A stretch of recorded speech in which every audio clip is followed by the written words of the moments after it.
백지장도 맞들면 낫다는데 어려운 고전 함께 읽고 얘기 나누면 왠지 나도 도전할 수 있겠다는 생각 혹시 해보셨습니까?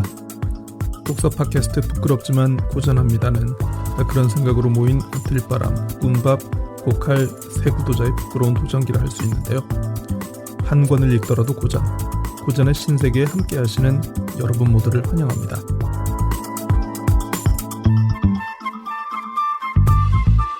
부끄럽지만 고전합니다.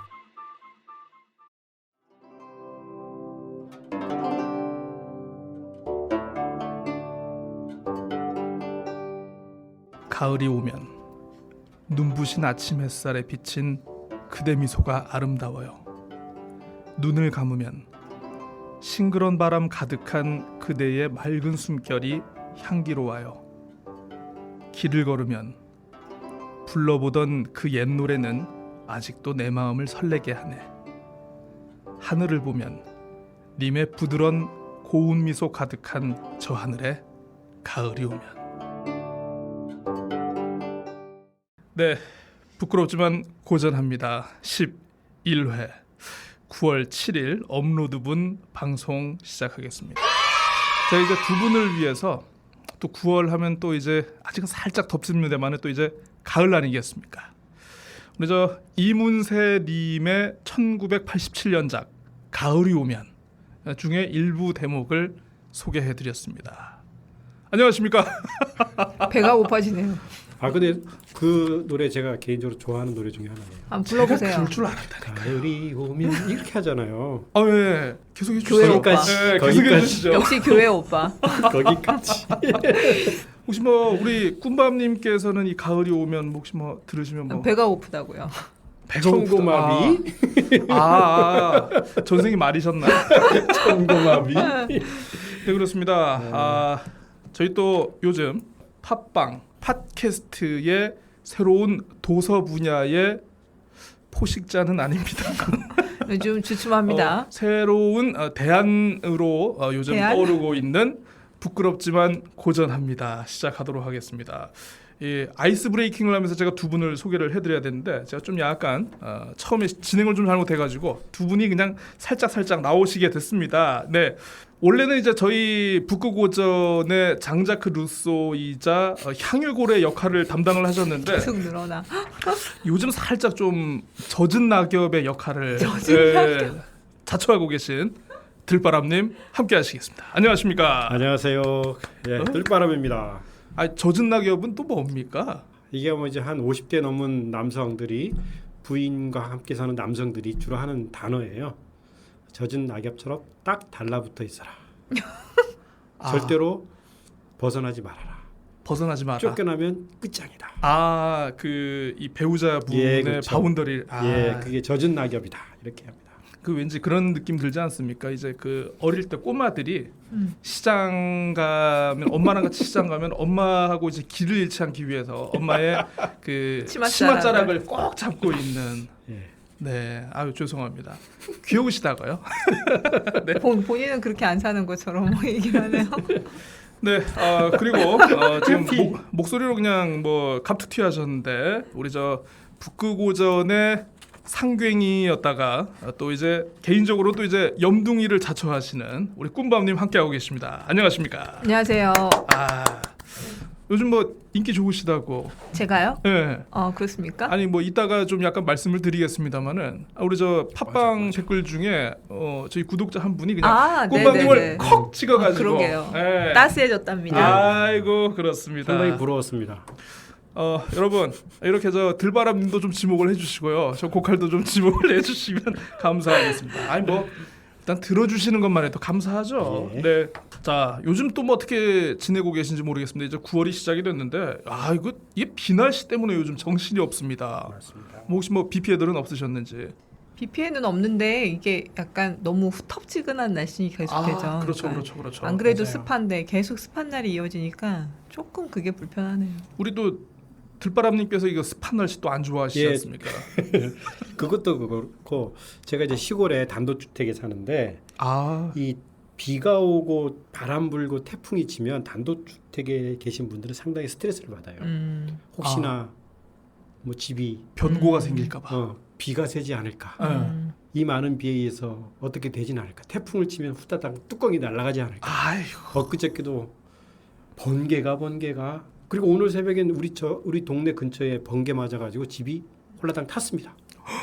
아니, 그렇게 위험한 동네에. 아이고 요새 그렇게 그 자연재해가 이렇게 많이 나니까 예. 요새 또 그런 스트레스를 좀 받고 있습니다. 진짜 우르르 쾅쾅 소리가 나면 어디 피해 발생할까봐 네. 약간 그게 스트레스가 있죠. 그 피해 발생이 저희 집일까봐 음. 항상 걱정을. 그래서 우리 애들이 태풍을 칠 때마다 아빠는 안절부절한다. 그러셨구나. 얘는 내가 무서워서 안절부절하는 건지 아니면 책임감 때문에 안절부절하는 건지는 뭐 저기 다르게 평가하는 것 같지만 어쨌든 그렇습니다. 다르네요. 또 이게 좀 이 우리의 이 향유고래께서 기둥께서 또 이렇게 안절부절을 못 하시는 경우가 또 있다고 하니까 책임감이라고 이해해 주시면 감사하겠습니다. 자, 그러면 또 우리 공동주택에 살고 계시는 우리 네. 곰밤님 네. 집이 별거 없으셨습니까? 예, 별거 없으셨습니다. 별거 없으셨고요. 예. 빨리 가을이 됐으면 좋겠어요. 근데 지금 예. 예, 9월로 넘어오기는 했는데 여전히 그렇죠. 덥고 그런 날씨가 돼서 잘 지내고 있습니다. 네, 알겠습니다. 저는 뭐 요즘 뭐 애니메이션도 보고 요즘 그 걸그룹 출신의 이제 아이돌 분의 SNS 계정을 하나 팔로우하기 시작해가지고 이거 재미있네요. 요런 낙으로 살고 있습니다. 그러니까 우연히 제가 아마 다음 기회에 한번 얘기를 할 수 있을지는 모르겠는데 우연히 찾다가 이제 일본에서 지금 일본에서 태어났는데 우리나라에서 지금 활동을 하고 계신 그 아이돌 분 이번에 이제 SNS를 팔로우하면서 잘 성장하길 바라는 마음으로 혹시나 중년 남자가 좀 약간 아이돌을 팔로우하면 좀 약간 변태스러워 보이지 않을까, 징그러워 보이지 않을까 이런 징그러워요. 고민을 좀 했었는데 아니면 아예 순수한 삼촌 팬으로서 응원 삼촌 팬으로서 그렇죠. 아주 삼촌처럼 열심히 응원을 하고 있습니다. 자, 오늘 갈 길이 멉니다. 갈 길이 멀지만 그럼에도 불구하고 저희 부끄럽지만 고전합니다의 여러분들, 청취자 여러분들께서 보내주신 이 댓글부터 좀 한번 소개를 해드려야 하지 않을까 싶은데요. 아까 이제 꿈밤님의 꿈밤님께서 저희들의 부러움을 이제 또 한 몸에 사지 않으셨습니까? 8월 31일에 저희 팟빵에 이런 댓글이 붙었는데요. 신디스라는 님께서 꿈밤님 완전 제 스타일입니다. 세 분의 책 이야기 함께 책 모임 하고 싶은 마음이 자꾸 드네요. 좋은 방송 감사합니다. 부러워.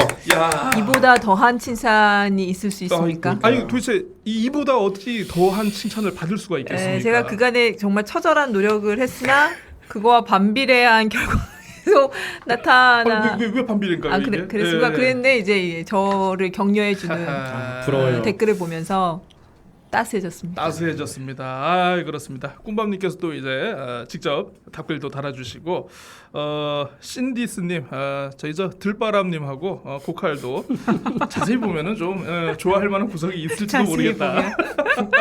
너무 꿈밤님만 편애를 하지 마시라. 아무튼 감사드립니다. 그리고요 10353074 좀 자기 닉네임을 좀 달아주셨으면 좋겠는데 이렇게 닉네임 안 다시는 분들이 이렇게 번호로 이렇게 올라오시더라고요. 한미소 게임 생각난다. 어릴 때도 했었다. 네, 독서 팟캐에서 한미소 게임 얘기를 듣다니 재밌네요. 그리고 고칼님 시 읊어주는 거 은근 참. 이게 나온다. 그래서 오늘 또 한 거야? 제가 중독이 됐네요. 제가 이런 얘기를 들으려고 제가 맛을 들여서 그렇습니다. 감사합니다. 10353074님 한미소 게임을 하셨다면 그 게임의 박진감 아마 저도 알고 있습니다. 앞으로도 열심히 두 멤버분께서 좀 약간 힘들어하시지만은 열심히 시 읽는 거 도전을 해보겠습니다. 그리고 제키329님 좀 약간 오래된 댓글인데 저희가 답글을 못 달아드렸어요. 저희가 이제 예전에 그 녹음하면서 소리 울림이 좀 있다고 해가지고 좀 약간 그 부분에 대해서 얘기를 하셨던 분인데 저희가 스튜디오 YD로 옮긴 이후로 오디오가 좀 많이 안정이 됐다 이런 평가를 받고 있어가지고 그에 대해서 얘기를 주셨고요. 애플 팟캐스트에도 저희가 이제 부끄럽지만 고전합니다가 서비스되고 있습니다만 여기에도 또 댓글이 달렸습니다. 참 여기 댓글 달리는 건 제가 팟캐스트 하면서 이거 처음 보는 거라 가지고 영어로 아닙니다. 그건 아니고 지난 월요일이었는데요. 아이디 유저 000님이라는 분께서 마치 카페에서 세 분이 독서 모임 하고 계시는 걸 우연히 옆자리에서 앉아 엿듣는 느낌. 재미있어요. 중간중간 낭독해 주시는 문장들도 참 좋습니다. 클래식 클라우드 시리즈 즐겨 듣다가 최근에는 업로드되는 방송이 없어서 고전에 목말랐는데 다른 느낌의 북극고전 정주행하며 잘 듣고 있습니다. 좋은 방송 오래오래 계속해 주시길 다음 책들은 미리 읽고 함께 호흡해 보려고 합니다. 감사합니다. 감사합니다. 감사합니다. 유저 000님. 야, 카페에서 저희가 독서 모임을 하고 있는 그런 느낌을 받으셨다라고 합니다. 야, 참 그만큼 저희 북극고전이 아직은 수준이 낮다. 아니요. 저는 그렇게 보지 않아요. 아주 그 부담감 없이 같이 참여할 수 있는 그렇죠. 그런 저희가 추구하는 방향 아니겠습니까? 그렇죠. 예. 부끄럽지만. 너무 감사드립니다. 클래식 클라우드 제가 아마 알기로는 그 평론가 김태훈 씨가 아마 했던 아마 그 팟캐스트로 알고 있는데 그거를 들으셨던 정도면은 굉장히 좀 내공이 있는 분들이다. 예. 이런 내공이 있는 청취자께서 또 친히 저희 북극고전을 또 이렇게 들어주시니 이 또한 영광이라 하지 않을 수가 없는데요. 어쨌든 저희 방송 오래오래 갈 수 있도록 아무튼 열심히 하겠습니다. 열심히 들어주시고 뭐 필요하신 거 있으면 피드백 주시고 저희 북극고전과 함께 오래오래 해주시길 바라겠습니다. 자, 그럼 본격적으로 이번 주와 다음 주까지 다루게 될 저희 북극고전의 6번째 책 징비록 시작하겠습니다. 네, 서해 유성룡의 징비록 저희가 6번째 책으로 이렇게 하게 됐는데요. 사실 우리 임진왜란 하면 우리가 참 어릴 때부터 전쟁에 관한 얘기를 참 우리가 많이 듣지 않았습니까? 대한민국이 아니고 아무튼 우리 한민족의 역사상 가장 큰 국난이었다라는 그런 평가를 받는 아무튼 사건인데 어쨌든 이와 관련한 기록 가운데 하나가 바로 이제 징비록이죠. 우리가 흔히 보면 이제 임진왜란 관련 기록하면은 뭐 다들 아시겠습니다만 이제 뭐 이순신 장군의 난중일기. 그러니까 난중일기는 이제 이순신 장군의 개인적인 시점에서 바라본 특히 이제 수군. 그러니까 본인이 직접 또 이제 운영한 어떤 전투와 부대 운영과 관련한 그런 개인적인 기록이라면 징비록 역시 물론 개인적인 기록이긴 합니다만 이제 좀 약간 임진왜란 그러니까 정유재란을 포함한 임진왜란을 좀 약간 거시적으로 바라본 그런 내용이 담지 않았을까 싶은데 우리 꿈밤님께서 이 어려운 징비록에 대해서 또 조사를 해오셨다고요. 네, 근데 이 징비록을 우리 고칼님께서 추천을 하신 책이잖아요. 예. 왜 추천하셨나요? 그 얘기를 해야 되는군요. 그냥 짧게. 예. 그 저희가 이제 7, 8월에 또 2020 또 도쿄 올림픽이 있지 않았습니까? 도쿄 올림픽에 그 아마 여러분들 기억하실지 모르겠습니다만은 그 우리 한국 선수단의 숙소 건물에 그 한국 선수들이 이제 현수막을 한번 내건 게 있죠. 네, 그랬죠. 예, 뭐 신에게는 아직도 12척의 배가 남아 있습니다. 근데 이게 좀 약간 정치적인 메시지다 뭐다 해가지고 IOC가 그걸 못 걸게 해가지고 철수하지 않았습니까? 참. 왜 우리는 저렇게 옆나라 일본이라는 곳과 이렇게 참 편하게 지낼 수가 없는 것인가?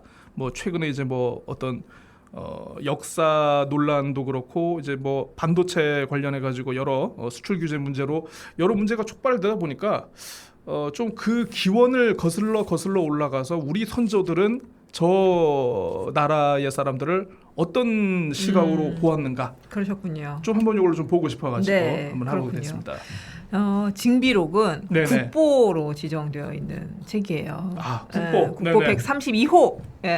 그 임진왜란을 겪고 나서 이제 임진왜란 때 이제 채찰사라고 하는 예, 그러니까 예. 이제 그 전란 중에 가장 최고위직인 그 직을 맡았던 유성룡이란 사람이 이제 전쟁을 겪고 나서 그 전쟁을 치르면서의 어떤 과정 이런 것들을 적은 건데 시경에 내가 지난 잘못을 징계하여 후한을 경계한다 이런 구절을 인용을 해서 우리가 임진왜란을 겪는 과정들을 다시 한번 정리하면서 후대에 좀 전란에 이렇게 대비를 해야 된다. 그렇죠, 뭐 그렇죠. 이런 것들을 보여주기 위해서 적은 약간 그런 기록이라고 볼 수 있습니다. 그래서 사실은 이게 굉장히 중요한 거여서 이 책에 대한 가치에 대해서 지금 되게 많이 평가가 되고 있고 사실은 임진왜란에 대한 역사를 쓰는데도 되게 근본이 되는 되게 중요한 기록이기도 한데요. 아무튼 이 유성룡 이 징비록이 쓰여지는 것이 그게 단순히 어떤 자기의 주관적인 감정이나 이런 것들이 아니라 제법 객관적으로 다 이렇게 기록이 그렇습니다. 되어 있다고 해요. 이제 그래서 이제 뭐 그때 당시에 이제 뭐 남인, 뭐 서인, 뭐 이렇게 나눠져 있는 그런 분당이 어떤 있었죠. 정쟁의 상황에서도 비교적 어떤 그렇습니다. 객관적인 태도를 유지를 하려고 했고 여러 가지 이제 표현이라든지 이런 것들을 좀 객관적으로 기록한 부분들이 있기 때문에 굉장히 좀 평가받는 부분들이 있고요. 사실은 이게 나오고 나서 그렇습니다. 이제 우리에게도 굉장히 중요한 자료지만 맞습니다. 이게 일본에서 다시 출판이 맞아요. 돼서 이렇게 많이 읽히기도 했다고 합니다. 그러다 보니까 이게 이제 일본으로 유출되는 것들을 금지하기도 하고 뭐 그랬다고 하네요. 이게 이제 사실은 이 징비록이 나오면서 이게 가치가 이제 그 전까지는 이제 임진왜란에 대해서 중국이나 일본이나 모두 임진왜란에 대한 어떤 자국 중심으로 이것들을 맞습니다. 이해를 했다고 하면 징비록이 나오면서 그러한 어떤 역사 인식을 좀 바로잡는 그런 역할도 했다고 하네요. 네. 그러니까 보면은, 그러니까 사실 그 임진왜란과 관련해서 가장 나름대로 객관적인 기록이라고 우리나라에서 가장 객관적인 기록이라고 할 수 있는 게 사계에서는 그나마 이제 선조실록 또는 선조수정실록을 이렇게 들고 있더라고요. 그러니까 실록 자체가 국가의 공적인 기록이니까. 근데 이제 뭐 다들 아시겠습니다만은 이제 뭐 임진왜란 진행 중에 선조와 이순신 장군의 관계가 썩 좋지는 않았죠. 그러니까 선조가 좀 약간 뭐 질투 비스무리한 거를 좀 많이 해가지고, 그러니까 이제 실제로 선조실록의 어떤 이순신 장군의 어떤 역할이라든가 이런 게 약간 축소돼 가지고 이렇게 반영이, 그러니까 상훈 나중에 전쟁이 끝난 다음에 임금이 이 임진왜란과 관련해 가지고 가장 공을 많이 세운 장소를 뽑았는데 여기에 이순신 장군이 들어가지 않았다라고 합니다. 그래서 어떻게 보면은 징비록의 기록은 그런 선조 사관, 수정실록의 사관을 좀 약간 보완할 수 있었던 그런 좀 귀중한 역사 자료가 되지 않았나 싶기도 하더라고요. 유성룡이 또 뭐 이순신이랑 절친이라면서요. 네. 절친도 절친이지만 이제 유성룡이가 발탁을 했죠. 발탁되고. 발탁했기 때문에 아무튼 이순신의 그 해전을 잘할 수 있도록 뒤에서 서포트 해줬다. 그렇죠. 유성룡이 그랬다고도 할 수 있지 않겠습니까? 예.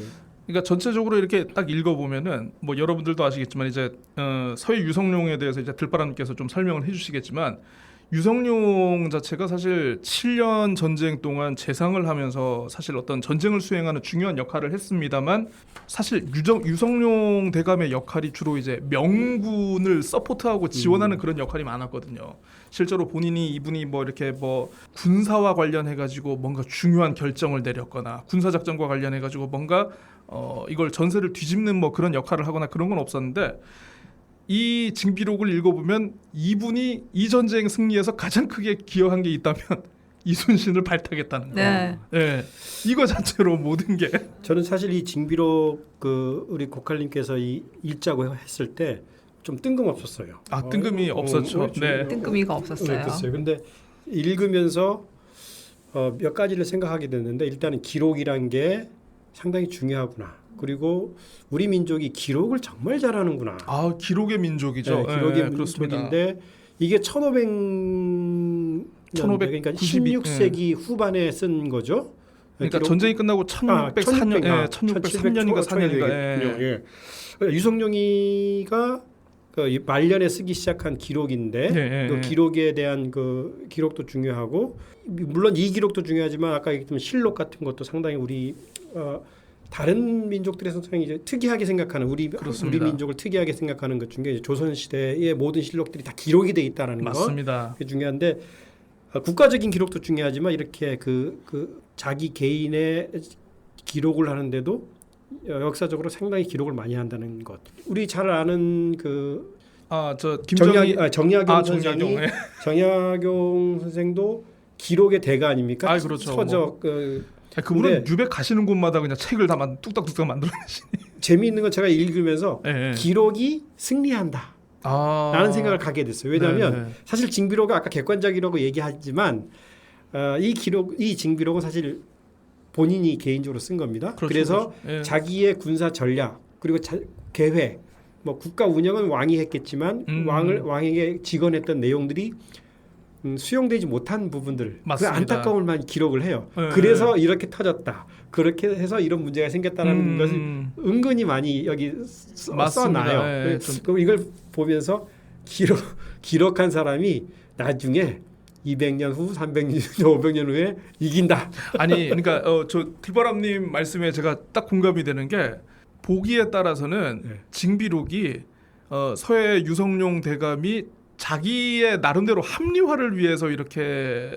그렇게 저술을 평가할 수도 있어요. 했다라고 약간 평가하는 분도 부분적으로 계시더라고요. 그렇게 돼 네. 있죠. 자기의 네. 과실을 조금 약간 그렇죠. 위에다가 이렇게 네. 마사지를 한 부분도 사실 네. 있고, 그 다음에 자기가 잘한 거를 요즘 말로 깔때기 이렇게 네. 그거를 딱 포장도 하기도 조금 했고, 하시고. 그리고 그다음 예. 징비록 뒤에 이제 노쿠 잡기라고 해서 그렇습니다. 이제 이 상황에 대한 어떤 논평 같은 것들을 하는 부분들이 또 있고, 그래서 그 앞부분을 그렇게 쓰고 그런 뒷 부분도 그렇게 쓰는 거 보면서 기록의 대가다. 야, 이런 기록을 이렇게 이 조상님 이분 참 대단하신 분이다.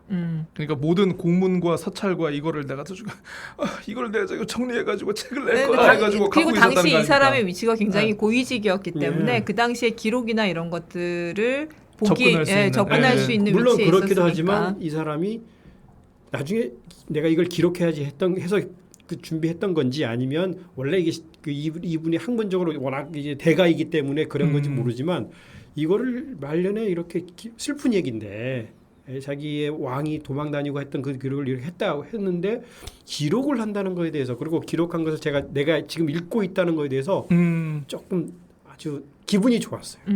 그 몇백 년의 시간이 그렇죠. 연결되는 우리 네. 조상들이 대단한 사람들이야 이렇게 좀 느꼈어요. 네. 아무튼 이 징비록이라는 이 기록에 대한 소개를 마무리하는 의미로 이 유성룡이가 내가 저술한 이유에 대해서 얘기한 부분을 얘기를 하고 좋습니다. 정리를 좀 할게요. 나와 같이 보잘것없는 사람이 어지러운 시기에 나라의 중대한 책임을 맡아서 위태로운 판국을 바로잡지도 못하고 넘어지는 형세를 붙들어 일으키지도 못했으니 그 죄는 죽어도 용서받을 수가 없을 것이다. 그런데도 오히려 시골 구석에서 목숨을 붙여 구차하게 생명을 이어가고 있으니 이것이 어찌 임금님의 너그러우신 은전이 아니겠는가. 근심하고 두려워하는 마음이 조금 진정되어 지난날의 일을 생각하니 그때마다 황송하고 부끄러워 용신할 수가 없다. 이에 한가한 틈을 이용하여 내가 귀로 듣고 눈으로 본 바 임진년부터 무술년에 이르기까지의 일을 대강 기술하니 이것이 얼마가량 되었고 또 장, 개, 소, 차자, 문의와 잡록을 그 뒤에 부록했다. 비록 보잘것없지만 모두 그 당시의 사적이므로 버리지 않고 두어서 이것으로 내가 시골에 살면서도 성심으로 나라에 충성하고자 하는 나의 간절한 뜻을 나타내고 또 어리석은 신하가 나라에 보답하지 못한 죄를 나타내도록 할 것이다. 라고 네, 했습니다. 그렇습니다. 네. 너무 멋있어요. 그러니까 여기 보면 이제 그 송강정철이 나오지 않습니까? 송강정철을 은근히 까면서도 또 여러분들 아마 이제 송강정철하면 이제 뭐 삼위인고 관동별고 하면서 그렇게 그냥 딸랑딸랑. 제가 딱 봤으면 우리 서해 선생도 약간의 딸랑이 기질이 살짝 있으셨던 것 같아. 저는 그렇게 보진 않고. 예. 그 사실 이분은 우리로 지금 공무원이잖아요. 그렇죠. 공무원이죠. 물론 예. 지금하고는 개념이 차이가 나죠. 제가 이제 서해 유성룡을 준비해오는 입장에서 아까 얘기했던 뭐 그 얘기를 좀 한다면 그 양반이라고 얘기했던 우리는 흔히 양반, 상놈 이렇게 비교하면 계급적으로만 보는데 그 당시 인재를 발탁하고 국가를 경영하기 위해서 그 왕이 신하들과 얘기하고 신하들의 역할들 그리고 신하들은 결국은 이제 조정이라는 어떤 권력 집단이 있기 때문에 뭐 서로 암투가 있고 그러긴 하지만 말년까지 가서도 이 국가와 그때는 뭐 왕이 곧 국가이기 때문에 그렇죠. 국가하고 예. 뭐이기 때문에 그런 느낌으로 이런 기록을 했다는 것에 대해서 요새 공무원들을 이렇게 하라 그러면 어떻게 될까라는 생각을 좀 해봤어요. 그러니까 그런 해석도 있는 게 요즘에는 이제 뭐 공무원이 어떤 정책이나 어떤 이 정무적인 책임을 많이 지지는 않지 않습니까? 주로 이제 선출직 공무원들이 정치적인 뭐 이런 거에 대해서 책임을 많이 지는데 이때는 이제 왕조다 보니까 왕이 정치적인 책임을 질 수는 없는 거거든요. 뭐 예를 들어서 임진왜란 같은 큰 국가적인 변란을 당했다고 선조가 하야를 할 수는 없는 거 아니겠습니까? 맞아요. 그러다 보니까 이제 뭐 당시에 이제 정치적인 책임을 질 수 있는 게 사실 이런 재상들, 당시에 이제 당파들이었는데 그래서 그와 관련해 가지고 좀 약간 좀 공방이 좀 많이 있었죠. 네. 명재상일 뿐만 아니라 역사가로서도 굉장히 높은 평가를 받고 있는 서해 유성룡 선생님에 대한 얘기를 좀 했고요. 저는 이제 뭐 저번에도 이제 아마 우리 들바람님께서 저희가 번외편 하면서도 잠깐 징비로 그때 얘기를 하면서 그렇게 읽기가 어렵지 않다라고 이렇게 한번 얘기를 해주셨거든요. 그래서 정말 저는 100% 공감하고요. 어쨌든 읽으면서 뭐 약간 뭐 물론 서해 유성룡이 이제 사실 저희가 좀 이따 얘기하겠습니다만은 전쟁을 하자 싸우자라는 좀 약간 주전파보다는 주화파로서의 성격이 좀 약간 강했거든요. 어떻든 그런 상황에서 자기 반성과 최소한의 변호 그리고 좀 문장을 읽으면서 좀 진심으로 쓰셨구나. 전제적 서해 시점으로 이렇게 나온 그런 책이 아니었나 싶습니다. 제가 그 일권 들어가기 전에 서해 유성룡에 대해서 간단히 예. 그 재미있는 부분 앞으로 읽을 때마다 이 부분을 좀 고려했으면 한 부분 하나만 짚고 넘어갈게요. 이 사람은 아주 똑똑한 사람인 건 분명해요. 근데 아까 그 화친을 전쟁을 준비하는 그런 입장을 갖고 있던 사람은 아니었다고 얘기를 하는데 이 사람이 성품이 원래 그랬던 것 같아요.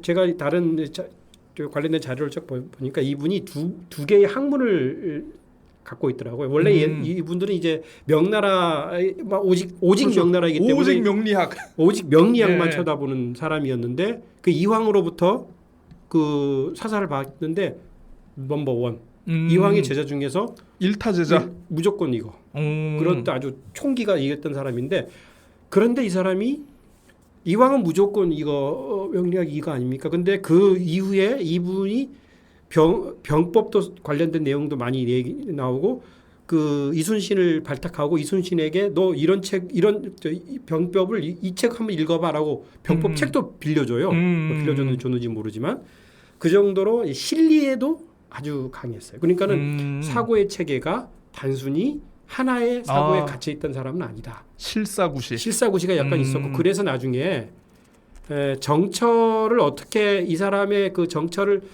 어떻게 처벌할 거냐에 대한 논쟁이 막 붙을 그렇죠. 때 자기의 적이었던 정처를 옹호한 사람입니다.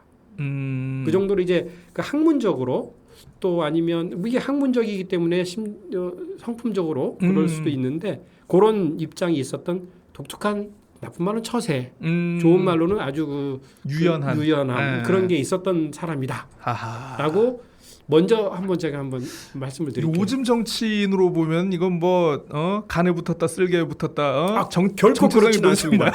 결코 그렇진 않아요. 왜냐하면 그 평가도 그렇게 좀 나오긴 해요. 이 사람에 대한 평가가 두 가지가 약간 살짝 나오긴 하지만 제가 보는 바로는 상당히 그 실리에 투철했고 그리고 이제 구원군이 왔을 때 가서 부탁을 하는데 또 외교력도 또 이 사람이 좀 있어가지고 맞습니다. 가서 부탁하고 끌었다 땡겼다 끌었다 땡겼다 밀당도 하고 밀당하면서 명예 그 군사력을 이동할 수 있도록 맞습니다. 가서 직접 전쟁을 할 수 있도록 전쟁을 안 하려 그러잖아요, 이 사람들이. 맞습니다. 명나라하고 얘기는 정말 이따 얘기하면 참 눈물 나는 대목이 많습니다. 맞습니다. 참 한나라의 재상이 진짜 이거 뭐 하는 짓인가 싶기도 하고 어떤 그런 마인드를 맞아요. 갖고 있었던 사람이다라는 것을 전제를 가지고 아마 일권을 서로 얘기 나누면 맞습니다. 재밌을 것 같습니다. 자, 그럼 이제 본격적으로 책 속으로 한번 들어가 보도록 하겠습니다. 저희가 오늘 11회 북구고전 11회 이 징비록 1부는요. 징비록 1권 내용을 주로 다뤄보도록 하겠고, 그리고 이제 12회에는 징비록 2부 내용을 2권 내용을 한번 다뤄보도록 하는데요. 간단하게 이제 제가 1권 내용을 정리를 하고 다시 토크를 한번 이어가 보도록 하겠습니다. 자, 외나라 사신이 조선을 찾습니다. 통신사를 보내달라. 우리랑 친하게 지내자. 일촌하자. 자, 하지만 다들 아시는 것처럼 조선의 대외 정책 4대 교린이라고 해서 명나라는 4대로 모시고 외나라 그리고 이제 뭐 여러 여진족과 같은 우리가 나름 오랑캐들은 교린 적당히 그냥 거리 두고 이렇게 관계를 유지하는 그런 상황이었습니다만, 외국 사신이 다녀가고 좀 약간 이상한 분위기가 감지되는 전란 이전의 상황으로 시작합니다. 자, 그런데 어느 날 갑자기 700여 척의 외선 병선이 부산을 침략을 하게 되고, 부산성을 시작으로 동래 뭐 파죽지세로 이렇게 쭉쭉 올라오면서 불과 15일 만에 한양까지 점령을 하게 되죠. 특히 조선이 믿었던 조선 최고의 장수 신립 장군까지 무너지면서 선조는 백성들의 원성을 뒤로하고 도성을 버리고 평양선으로 도망을 가게 되는데요. 왜군이 다시 평양선까지 들이닥치고 접수를 하게 되죠. 우리의 선조 울며 겨자 먹기로 다시 의주로 파천을 한 후에 명나라의 SOS를 쳐서 구원을 기다리는 그런 안타까운 상황입니다만, 죽으라는 법은 없겠죠. 수군의 승리라는 반가운 승전보, 그리고 명나라 원병의 도착, 때마침 곳곳에서 들불처럼 시작되는 조선 의병들의 봉기가 시작되는 게 1권 내용입니다. 오늘은 좀 적절했습니까? 네, 서머리 좋아요. 명쾌했습니다. 아주 좋아요. 네. 예, 네. 아유 참 준비를 했습니다. 또 괜히 지루해질까봐.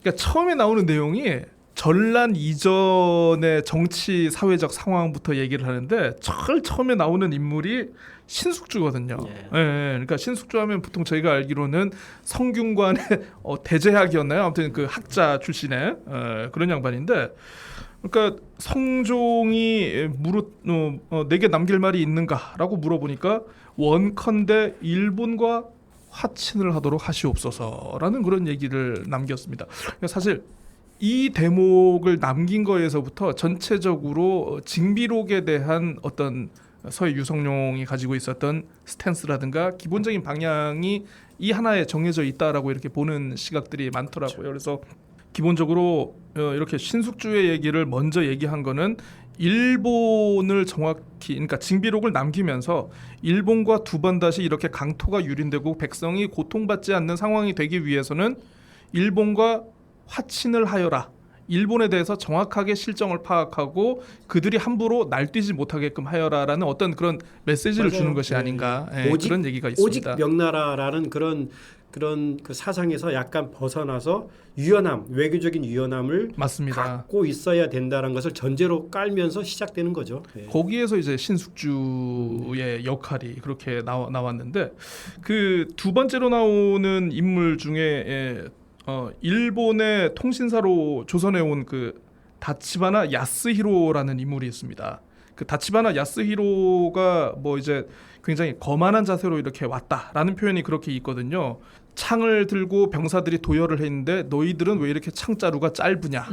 기생과 그러니까 거기 뭐 지역을 통과할 때 지역의 수령이 이렇게 주한상을 베풀었는데 그 주한상에서 굉장히 야, 나는 전쟁하느라 이렇게 머리가 희게 세웠는데 너는 전쟁도 안 하면서 왜 이렇게 머리가 희게 샜니? 라고 그런 얘기들 표현을 하는 거 있지 않습니까? 네. 그리고 심지어는 이 당시에 외교부 장관이라고 할 수 있죠.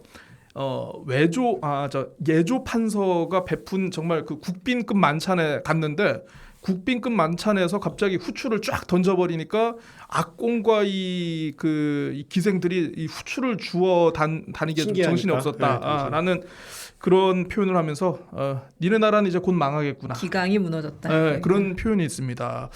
자, 저는 이거를 읽으면서요, 좀 약간 좀 애매한 게 좀 있더라고요. 이 다치바나 야스히로가 정말 조선을 무시해서 이런 아나무인격의 행동을 한 것인지, 아니면 조선에 뭔가 경고를 하기 위해서 뭔가 본인이 악역을 자처한 것인지, 여러분들은 혹시 이거 어떻게 저는 읽으셨습니까? 이걸 기록했다는 것 자체가 중요한 거죠. 기록을 선택했다는 것 자체가. 그런 행위를 이 유성룡이가 이 책에서 기록을 하면서 당시 조선의 상황이 이랬다라는 것을 비춰준 것 같아요. 그 행동이 어째 의도적이었는지 아니면 어떤 뭐 다른 이유가 있었던지는 행동의 모르지만 평가 자체를 떠나서 평가를 떠나서 또 일본에 우리가 한번 보내보잖아요. 네, 그렇습니다. 2명을 보내서 뭐 염탐은 아니지만 황윤길과 김성희를 한번 통신사로 갔다 와라. 도대체 갔다 와봐? 일본이 뭐야? 뭐 하는 거야? 했더니 보고가 이상해. 서로 말이 달라. 네. 맞아요. 그런 것도 보면은 당시 우리의 그 정치적인 그 조선의 그 조정에 있는 사람들이 느슨했어요. 맞습니다. 느슨했던 맞습니다. 이유가 그 책에 나오죠. 그 기록이 나와요. 그 부분을 제가 한 번만 좀 읽어볼까요? 예, 기대하겠습니다. 예. 1592년의 일을 살펴보면 한양에서는 교묘했으나 평양에서는 졸렬했다고 할 수 있다. 우리나라는 태평성대가 100년 동안이나 계속되어 백성들이 전쟁을 잊고 지냈다. 그러다가 갑자기 외적이 침입했다는 소식을 듣고 어찌할 줄 몰라 혼비백산했던 것이다. 외적은 대단한 기수로 10일 만에 한양까지 진격해 우리를 몰아붙였다. 지혜로운 사람이 미처 대책을 마련할 틈도 주지 않고 용맹한 사람이 미처 결단을 내릴 틈도 주지 않고 도저히 민심을 수습할 수 없는 지경에 이르렀던 것이다. 그것은 뛰어난 군사 전략이며 적군의 교묘한 계책이었다.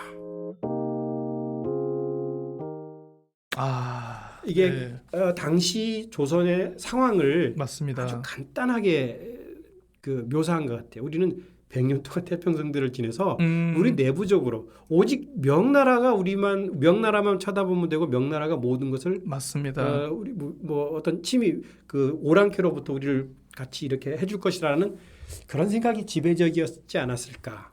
그러니까 그런 거를 사실 감정적으로 한번 약간 찔러보는 저는 약간 그런 느낌인데, 그러니까 우리 눈에는 이제 명밖에 없잖아요. 사실은 네, 이제 일본은 별로 고려의 대상이 아닌 거죠. 우리 레벨이 아닌 거야. 굳이 챙기지 않아도 되는. 맞습니다. 그런 상대로 여기는 거에 대해서 일본은 부글부글한 게 있었던 거죠. 자기네는 지금 이만큼 성장을 하고 있는데 얘네가 우리를 뭐 일부러 못 본 체 하는 거야. 진짜 몰라서 이러는 거야. 내가 뭐 100년 이런 전 내가 아니야. 그런 것들을 한번 이제 보여주는. 그래서 한번 이렇게 분위기를 없는 약간 그런 계획된 행동이라고 생각해요. 전쟁의 초기 모습이 그랬는데 불행스럽게 우리의 조정은 그걸 간파를 못했죠. 전혀 감지를 그러니까, 못했다는 거죠. 사실은 정보에 되게 정보가 맞습니다. 어두운 예. 거죠. 그러니까 주변 상황들을 기민하게 살피지 않고 정보에 맞습니다. 어두우면서 이런 부분에 어떤 돌아보니 그런 것들이 다 어떤 신호였는데 맞습니다. 시그널이었는데 맞아요. 지금 봤더니 그거를 맞아요. 우리가 감지를 못했어. 이런 뉘앙스의 서술이 아닌가라는 생각이 들어요. 그러니까 정보에 대해서 어두웠다라는 걸 얘기를 하셨는데 사실 그 표현이 담겨 있고요. 어느 정도로 어두웠냐면 지금 책에 나와 있는 그 주요 뭐 일본에서 온 통신사 그리고 일본의 그 당시에 이제 그 도요토미 히데요시의 이름들이 다 틀리게 나옵니다. 그러니까 지금은 우리가 도요토미 히데요시라고 얘기는 합니다만 이제 아마 이 책에는 그 이름이 좀 약간 처음엔 틀린 얘기가 맞아요. 나오는데 책에 따라 가지고 각주가 달려 가지고 당시 뭐 조선에서는 이제 도요토미 히데요시의 이름을 이렇게 알고 있었다라고 하는 것처럼 어느 정도 정보 판단이 안 됐느냐 하면 그 도요토미 히데요시가 중국인이라고도 했고 뭐 일본에서 네, 무슨 장수를 해가지고 한 사람이라고도 맞아요. 했다라고 해가지고 그런 표현이 있는데 이 원래는 기름 장사를 했던 게 맞아요. 일본 정사를 보면 기름 장사 출신이었고 최초로 일본의 전국 시대를 어느 정도 정리를 했던 오다 노부나가라는 쇼군의 똘만이었습니다. 원래는 똘문이었는데 이 사람이 어느 정도로 진짜 자기 주군한테 충성을 했느냐면 오다 노부나가가 회의를 하러 들어가면은 이 사람이 나올 때까지 남학신을 이렇게 품고 있었대요. 따뜻하게. 그래가지고 주군이 나오면 신발을 딱 내미는. 그러니까 굉장히 어떻게 보면 정치적인 사람이고 어떤 이런 어떤 상하관계에 있어가지고 어떤 의전이라다 요런 거에 대한 감각이 굉장히 있는 사람이죠. 이 사람이 그럼에도 불구하고 오다 노부나가는 이 사람을 원숭이라고 불렀다고 합니다. 사루. 그러니까 일본말로 사루라고 하는데 오다 노부나가가 혼노지의 변이라는 사태로 자기가 묵고 있던 절에서 유명을 달리합니다. 죽임을 당하죠. 누가 죽였는지를 그건 일본 역사에서 지금도 모른다고 하더라고요. 그 이후에 권력의 빈 공간을 적절히 치고 들어가지고 일본의 두 번째 권력자가 된 게 바로 도요토미 히데요시. 이런 내용들을 그 당시 합니다. 사람들은 왜 몰랐을까요? 그러니까 정말 정보에 대한 걸 정말 모르고 있었다는 거죠. 어떤 정보 판단에 대한 그 게. 서술이 하나 나와요. 그러니까 거의 그게 정보라기보다는 전해들은 첩보 수준의 이야기들이 여기에 나오는데 조금 읽어볼까요? 이즈음 평수길이 원시를 대신하여 국왕이 되었다. 어떤 이는 평수길이란 자에 대해 중국 사람인데 외국에 흘러들어와서 나무 장사로 생업을 삼고 살았다. 어느 날 국왕이 길에서 우연히 그를 만났는데 그 사람된 품을 이상히 여겨 불러서 군대에 편입시켰더니 용력이 있고 전투를 잘하여 전공을 쌓아서 대관에까지 이르고 이내 권력을 잡게 되어 마침내 원시의 자리를 빼앗아 왕이 되었다고 말했다. 또 어떤 이는 원시가 다른 사람에게 죽음을 당하니 평수길이 또 그 사람을 죽이고 나라를 빼앗았다라고도 했다. 그는 무력으로 여러 섬을 평정하여 일본 국내의 66주를 통일한 뒤 마침내 외국을 침략할 뜻을 품었다. 그래서 우리 사신은 자주 조선에 가는데 조선 사신은 오지 않으니 이것은 우리를 업신여기는 것이다 라고 주장하며 귤강광을 우리나라로 보내 통신사를 보내달라고 요구했는데 그 서신의 언사가 대단히 거만해서 이제 천하가 짐의 한 주 만에 들어올 것이다 라는 말까지 있었다. 이렇게 서술을 하고 있어요. 네, 맞아요. 여기는 이제 뭐 그냥 한글 그대로 풀어서 이름들이 조금 헷갈리는데 그 아까 그 사신도 귤강광이라고 맞습니다. 얘기를 하고 그렇게 하고 그러니까 있습니다. 풍신수기를 잘 몰라가지고 예, 평수길인가? 그렇죠. 평수길이라고 한 거죠. 그러니까 전 너무 안타까운 게 심지어 이제 서해 선생이 이 징비록을 집필한 게 전란이 끝난 다음이거든요. 그러니까 좀 그 전에 이제 막연했던 첩보나 단순하게 1차원적인 정보가 이젠 전쟁이 끝나고 있으면 어느 정도 좀 이게 좀 정리될 건 정리되고 입체적으로 좀 해서 좀 그 기록이 담겼어야 하지 않을까 싶은데 너무 좀 그런 거에 등한시한 게 아닌가 싶어요. 그래서 결국 이제 일본의 정보를 어떤 분위기나 느낌을 보러 간 게 바로 그 통신사 두 사람 황윤길과 김성일 아니겠습니까? 근데 저는 황윤길은 기억을 못해도 김성일은 제가 그러니까 국민학교 때 선생님이 얘기해줘서 기억이 납니다. 그러니까 임진왜란이 한 사람은 일어날 거라고 했는데 한 사람은 절대 안 일어난다 그랬어. 그 사람 이름이 김성일이야. 야 성일 이름 거꾸로 해봐. 김일성. 그러니까 얼마나 단세포적으로 배웠다는 거예요. 그래서 얼마나 정말 단세포적으로 배웠죠. 그래서 김일성 나라만.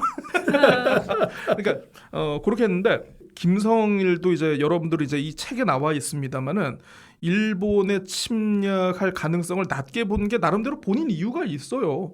분명히 그러니까 김성일이 그렇다고 무슨 뭐 일본하고 뭔가 뭐 내통을 해가지고 뭔가를 받기로 했다거나 이런 것도 전혀 아니고 통신사로 뭐 대마도를 거쳐서 일본 그 뭐 교토까지 가면서 굉장히 나름대로 자기는 조선 왕의 사신임을 굉장히 강조를 하고 좀 약간 일본에서 대우를 소홀히 하면 그에 대해서 굉장히 발끈하는 그렇죠. 그런 대목이 있지 않습니까? 그럼에도 불구하고 황윤길이 너무나 확실하게 쟤네들은 전쟁 준비하고 있으니까 준비해야 됩니다. 라고 얘기를 나까지 해버리면은 국론의 분열이라든가 뭐 어떤 그 뭐 백성들의 어떤 뭐 노역이라든가 이런 거에 대해서 큰 민심의 혼란이 일어날 수 있기 때문에 자기가 어떻게 보면 균형의 차원에서 그렇게 얘기를 했다라는 대목이 있거든요. 근데 문제는 뭐냐하면 실제로 이 왜군이 침입을 한 이후에 김성일에 대한 책임론이 굉장히 제기가 됩니다. 야, 너 안 온다고 했잖아. 그치. 근데 왔는데 어쩔 거야? 너 그럼 죽어야지. 라는 부분이 있어가지고 저는 어떻게 보면 조선의 조정이 당장 발생한 사태를 수습을 할 생각은 하지 않고 누군가에게 책임을 물어가지고 벌을 하려고 하는 저는 조선 조정 왕조의 무능함이 엿보이더라고요. 그런 게 굉장히 많아요. 그걸 여기 저도 보면 깜짝 놀랐어요. 전쟁 중에 인사를 너무 자주 해. 그리고 그러니까요. 인사도 인사지만 바로 그냥 툭하면 베버리고. 그러니까 전쟁 중에 장수 한 명이 더 중요한데 그 사람이 무슨 잘못을 그러니까요. 했다고 그냥 죽여버려. 그러니까요. 그래서 이제 명나라 장수가 그 얘기를 하잖아요. 나중에 야, 지금 야, 당장 급해. 얘 하나 있는 게 나으니까 맞아요. 얘 보고 여기서 공을 그러니까요. 세워가지고 죄를 씻을 수 있는 기회를 주는 게 훨씬 현명하다 이런 얘기를 하잖아요. 맞습니다. 이 전쟁 중에서도 이 당파 간의 어떤 그 세력 다툼에 의해서 제가 잘못했으면 쟤를 죽여야죠라고 상소를 올리면 바로 죽여버리고 그러니까요. 쫓아내고 어이가 없더라고요. 네. 너무너무 많아요. 우리가 사실 우리 이순신 장군이 억울하게 그렇게 이제 백의종군 할 수밖에 없는 상황, 사실 사형 선고까지 가면서까지 이렇게 된 것도 이해는 하지 못했는데 이 징비록을 읽으면 이순신뿐만이 아니에요. 모든 맞습니다. 웬만한 사람들은 네. 조금의 실수가 보이면 바로 아웃. 그러니까 특이해요. 전공을 쌓아도 사소한 실수를 하나 했다고 이게 정말 쳐버리는. 그래서 제가 김성일과 못하겠어요. 관련된 부분을 한번 좀 그 부분을 좀 읽어서 한번 좀 소개를 해드리겠습니다. 임금께서 김성일이 외국 통신사로 다녀와서 외적이 쉽게 침범치 못할 것이라고 말해 민심을 해이케 하고 국방력을 소홀하게 했다며 의금부 도사를 보내 잡아들이게 했다. 일이 크게 잘못될 조짐이었다. 김성일이 잡혀간다는 소식을 접한 감사 김수가 길가로 나가 작별했다. 그러나 김성일의 언사와 안색에 의기가 복받쳐 비통함을 느끼게 했다. 그래도 자기 자신의 일에 관련해서는 한마디도 하지 않았다. 오직 김수에게 있는 힘껏 적을 물리치라고 격려했을 따름이었다. 그런 태도의 늙은 하전 하자용이 자기 죽을 것은 걱정치 않고 나라 일만 근심하니 참으로 충신이요 하고 감탄했다. 김성일이 직산에 당도했을 때 임금께서는 노여움이 풀려 그에게 경상도에 삼인들의 인심을 얻는 재주가 있음을 알았다. 그리하여 그의 죄를 용서하고 경상우도의 초유사로 삼았다. 그에게 도내의 백성들을 깨우쳐 일어나서 나라를 위해 군사로서 적을 토벌케 하라는 임무를 부여한 것이다. 그러니까 우리 저 경호실 시켜가지고 야 쟤 잡아와 해가지고 뭐 이제 뭐 국문하고 이제 하려고 했는데 아무래도 쟤가 저쪽 지역에서는 좀 약간 인기도 있고 하니까 안돼 그래 야 너 거기서 그냥 열심히 싸워 이런 게 두 분 말씀하신 대로 진짜 정말 굉장히 많습니다. 그 부분이 왜 이런 대목에서 이런 판단을 하는 것일까 참. 선조에게 좀 많이 감정이입을 해보려고 해도 좀 약간 이해가 안 돼요. 근데 여기 징비록에서 보면 사실은 이제 김성일의 어떤 변명을 좀 해주잖아요. 그러니까 예. 처음에는 저기 전쟁 안 일어날 거예요. 이렇게 했다가 나중에 내가 그 사람한테 김성일한테 다시 물었더니 이게 너무 그 황윤기의 말이 너무 지나쳐서 중앙과 지방의 인심이 놀라 당황할 것이어서 이렇게 해명한 거다. 맞습니다. 이렇게 해서 약간 네. 마사지를 해줘요. 근데 네. 이게 나중에 평가를 받는 거 보면 유성룡 자체가 전쟁에 그렇게 적극적인 사람이 아니어서 사실 김성일 입장에 약간 무게 비중이 있었던 거예요. 그래서 그거를 조금 자기 스스로 감추기 위해서 변론을 하기 위해서 징비록에서 약간 이런 식으로 기록이 됐다라는 평가도 있더라고요. 어쨌든 그 지금은 전란 중이고 지금 아주 급한 상황에서 한 명의 인재라도 필요한 상황인데 이 징비록 내용만 본다면 수많은 인재인지 아니면 좀 뭐 능력이 없는 사람인지 모르지만 계속적으로 그 인사 이동이 계속 이루어지는 거에 보면 원래 전쟁 중에는 장수를 안 바꾼다는 그런 이해를 잘 표현도 못하겠더라고요. 있는데. 원래 그런 건지 아니면 요 책의 기록상 그렇게 되는 건지 압축하다 보니까 그렇게 된 건지는 모르겠는데 아무튼 참 특이했습니다. 그러니까 온 국민이 다 알고 있는 그 우리 이순신 장군의 백의종군과 결국 나중엔 할 사람이 없으니까 다시 삼도수군 통제사로 다시 컴백을 하는 거를 그쵸. 보면은 굉장히 정말 그 짧은 기간에 용병술이 정말 즉흥적이었다. 좋은 말로 용병술이고 정말 즉흥적이었다. 정말 그때. 인사가 정말 인사가 스테판이었군요. 역시 센 말로 진짜 인사가 그렇습니다. 아유 참. 자, 하지만 이렇게 왜적이 정말 700척의 병선으로 정말 부산 뭐 그리고 뭐 동래 쫙쫙 치고 올라오지만 그래도 선조가 믿었던 단 한 명이 있죠. 누구겠습니까? 우리의 유명한 장군 예, 신립장군이죠. 신립장군께서. 일타장군이죠, 정말. 일타장군. 그러니까 신립 자체가 그러니까 우리가 배구로 치면은 김연경 선수급. 야, 그래도 김연경이 있는데 설마 일본한테 지겠어? 라는 약간 좀 그런 게 좀 있었던 것 같아요. 그러니까 사실 신립이 충주에서 충분히 막아낼 것이다. 라고 이렇게 믿고 심지어 선조가 보검까지 그 칼까지 주지 않습니까? 정말 왕으로서 내가 보여줄 수 있는 모든 신뢰를 다 보였어.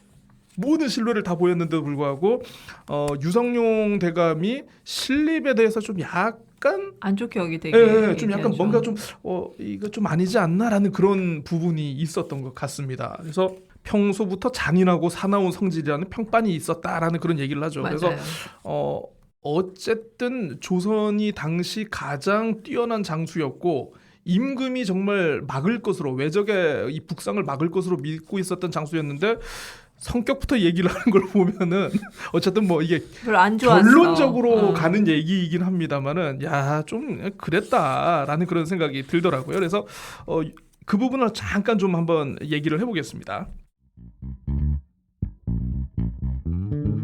4월 초하루 그는 임금께 복명한 뒤 집으로 나를 찾아왔다. 머지않아 변고가 생기면 공이 마땅히 그 일을 맡아야 될 텐데 공의 생각으로는 오늘날 적의 행서로 보아 방비가 충분하오. 그렇지 않소? 내 물음에 신립은 아주 간단하게 대답했다. 그건 걱정할 필요가 없습니다. 내가 김응남과 신립에게 물었다. 이미 적군이 깊이 들어온 위급 상황이오. 어쩌면 좋겠소? 신립이 말했다. 고립된 군대를 거느린 이 일이 전방에 나가 있는데도 후원하는 군대가 없습니다.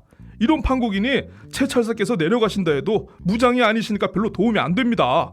사정이 이러한데 어찌 용맹한 장수로 하여금 밤새워 내려가서 이 일을 후원케 하지 않으십니까? 신립의 말인즉 자기가 달려나가 이 일을 지원하겠다는 뜻이었다. 내가 말했다. 그렇지 않소. 예전에는 왜적이 창칼만 믿고 있었지만 지금은 조총과 같은 우수한 병기를 지니고 있으니 가볍게 생각할 일이 아니오. 비록 조총이 있다고는 하나 그 조총이라는 게 쏠 때마다 사람을 맞힐 수 있겠습니까?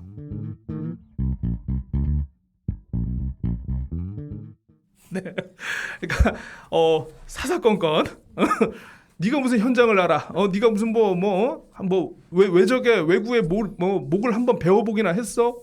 나한테 맡겨. 그 짜장면을 좋아하는 윤모 씨의 성대모사를 잠깐 냈었는데 안 비슷했죠? 네. 저는 책을 읽으면서 그 짜장면 좋아하는 그분 생각이 딱 떠오르더라고요. 그래서 뭔가 이거 좀 약간 이게 근데 사실 그 신립을 발탁하는 것도 중요했는데 당시에는 임진왜란이 일어나기 전에 조선에는 그 엄청난 군사 재편이 한번 그렇죠. 있었죠. 예. 이게 사실 그 적절하게 방어하지 못한 원인이라고 저는 봤어요. 실제로 그렇게도 기록도 하고 있고 예를 들면 이 유승룡은 이렇게 기록하죠. 우리나라 건국 초기에는 각 도의 군사들이 모두 진관에 나누어 소속되어 있어서 무슨 일이 생기면 진관이 진에 소속된 읍의 군사들을 통솔하도록 했습니다. 그래서 바로바로 읍으로 가서 통솔하도록 했죠. 그런데 1555년에 김수문이 전라도에 있으면서 처음으로 군사 편제를 싹 바꿔요. 맞습니다. 도내 모든 고을을 나누어서 순변사, 방어사 이렇게 쭉쭉쭉 나눠버리는 거죠. 그래서 서로 연결이 안 되게 이제 그런 편제를 해요. 그래서 어떤 일이 사태가 발생했을 때 집중적으로 방어할 수 있는 여건이 안 되는 안타까운 군사 편제. 그러니까 지금 들바람님께서 말씀해 주시는 게 이제 아마 여기에도 그 초반에 그 내용이 좀 집중적으로 적혀 있습니다. 그러니까 조선군의 방어 시스템을 얘기를 하는 겁니다. 이제 진관 체제와 그리고 재승 방략이라는 건데요. 진관 체제는 이제 말 그대로 이제 진을 설치해서 이 강토를 방어하는 그런 체제를 얘기하는 거고, 재승 방략이라는 거는 이제 적을 제압하여 승리를 하는 방어 전략이다. 이렇게 돼 있는데, 아까도 이제 말씀하신 것처럼 진관 체제는 그 자기 딱 구역만 맡아가지고 방어를 하는. 그러니까 축구로 치면은 이제 뭐 수비형? 지역 방어, 지역 방어. 딱 지역 방어. 그러니까 예를 들어서 경상도 지역에 배치된 군대는 오로지 경상도 지역에서만 방어를 하고 전라도 지역의 군대는 오로지 그 지역만 방어를 하는 겁니다. 그러니까 약간 분산되는 그렇죠. 결과가 되는 근데 거죠. 문제는 뭐냐면 이렇게 되다 보면은 한 군데가 뚫려버리면은 한 군데가 뚫려버리면은 좀 뭐라고 해야 되지? 좀 응원군이 오질 않고 이제 대규모 병력이 들어오면 이게 뚫려버리거든요. 단점이 그래서 그거였죠. 이거를 방어하기 위해서 재승방략이라고 해가지고 한 군데가 뚫리면은 위에 있는 애들이 다 내려와서 다 내려와가지고 하나의 큰 팀을 이뤄가지고 싸움을 하게 되는 그런 시스템인데 문제는 뭐냐면 재승방략도 그렇고 진관체제도 그러니까 진관체제는 현지에 있는 지휘관이 군사 지휘를 하도록 했습니다. 그렇죠. 현지를 잘 알게 네, 하고. 하지만 재승방략 같은 경우는 한 성에서 지휘를 할 사람이 내려와야 돼요. 그래서 이 사람이 내려올 때까지는 우리 아무것도 못해. 보시면 알겠지만 이 왜군이 얼마나 빠릅니까? 기동전이 장난이 아니거든요. 그러다 보니까 기다리다가 어버버버 하다가 군대가 다 깨지는 거야. 근데 이게 재편된 이후에 그 재편된 그 전략이 숙련되지 못하는 기간에 맞습니다. 이 맞아요. 변란이 일어나서 이런 방어를 네. 제대로 못했던 것 같아요. 그래서 뭐 재승방략 자체에 재승방략으로 개편된 자체의 문제라기보다는 맞습니다. 네. 그 운용을 하는 시스템이 안정되지 않은 상태에서 그리고 이제 맞아요. 이렇게 네. 재빨리 거기에 예를 들면 그 이제 유사시에 한 군데가 무너지면 뭐 위에서 여기로 와가지고 같이 이걸 큰 덩어리로 해서 뭔가 방어를 하거나 해야 되는데 그러면 여기를 지휘할 사람들을 재빨리 보내고 그렇죠. 그다음에 그 사전에 어느 정도 정보가 공유가 되고 이런 시스템 운영 맞습니다. 시스템이 안정화되지 않은 것이 문제이지 왜 운영 재승방략 자체의 그렇죠. 문제라고 보기엔 좀 맞아요, 어려워요. 맞아요. 왜 그 운영 시스템이 안 되냐면 100년 동안 평화의 시대였어요. 군사 훈련을 할 이유가 없었던 맞아요, 거라고 맞아요. 저는 생각합니다. 그러니까 이게 북방에 있는 외적만 막으면 되는 거기 때문에 약간 안일한 상태. 그죠. 침략을 받을 이유는 전혀 없었던 맞습니다. 거죠. 그래서 100년 동안의 평화를 그렇게 유지했던 것 같아요. 그러니까 임진왜란에서 우리가 그렇게 계속 참패하고 계속 밀렸던 이유를 가만히 보면 전반적으로는 사실은 너무 안일한 상태로 긴 세월을 보낸 것 같다는 생각이 맞습니다. 들어요. 안에서 자기네 안에서의 정쟁에만 골몰을 음. 했지 세상이 어떻게 돌아가는지 뭐 이런 부분에 대한 체제는 전혀 마련돼 있지 않은 상태. 그래서 사실은 지금 뭐 조총 얘기를 아까 신립이 네. 잠깐 얘기를 했는데 우리도 화기들이 있었어요. 아, 좋은 거 포가 많았죠. 있고 네. 있었지만 특이한 게 많더라고요. 근데 조총이 있다는 걸 모르진 않았지만 조총이 어떤 위력을 갖고 있고 어떻게 쓰이고 얘가 어떤 장단점이 있는지에 대해서는 굳이 고민 안 알려고 하지 맞습니다. 않았기 고민 안 때문에 했죠. 결국 네. 허를 찔렸다고 봐요. 그러니까 저도 꼼밤님 얘기하시는 거, 들바님 얘기하시는 거, 저 진짜 전적으로 공감을 하는데 이건 진관체제냐 재승방략이냐 이 시스템의 문제가 아니고 사실 이때는 이제 상비군 개념이 거의 없었습니다. 상비군 개념이 없었고 그나마 상비군 개념도 임진왜란이 끝나고 이제 서해 유성룡이 선조에게 훈련도감 설치를 건의를 하거든요. 훈련도감이 진짜 우리가 지금 알고 있는 그 직업군인들입니다. 그거 빼고는 이때는 뭐냐 하면 정말 그 병농일치 사회.